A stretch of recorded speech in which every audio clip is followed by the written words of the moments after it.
আলহামদুলিল্লাহ সঙ্গে 4 দলীয় প্রতীকের যে আন্দোলন সংগ্রাম নির্বাচন, এই নির্বাচনে উনি আমার মেন হাতিয়ার ছিল। আমি আমার ভাইয়ের মতো আজকে দেখতাম, ছোট ভাইয়ের মতো।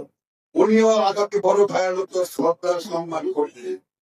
আজকে ওনার শেষ বিদায় বেলায় আমি শুধু এটুকু বলবো আপনাদেরকে, আমরা একজন জাতীয়তাবাদী ইসলামী শক্তির পক্ষে একজন বীর সেনাকে আমরা ভালো এই সুযোগে যারা সময় তাদের মধ্যে অন্যতম নির্ভীক সাহসী এই শ্রীবর্তী জুনাইকাতির জন্য একজন দেশপ্রেমিক, এই এলাকার উন্নয়নের সাথে সমাজের সাথে সার্বক্ষণিক তার চিন্তা ভাবনা ছিল।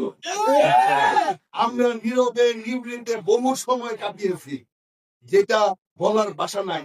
আমার বিএনপির অনেকজন মনে করতো যে সে আমার বিএনপির কিন্তু কাছের মানুষ, এটা তার পরিবার জানতো, আমরা তারা একসঙ্গে ছিলাম, জানতাম।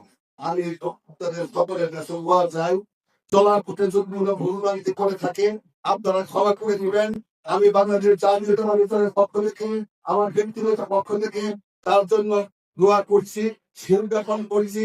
তার পরিবারের লোকের সমবেদনা জ্ঞাপন করে সকলের কাছে দোয়া চেয়ে আল্লাহ যেন ওনাকে বেহেশতের সর্বোচ্চ মকাম দান করেন।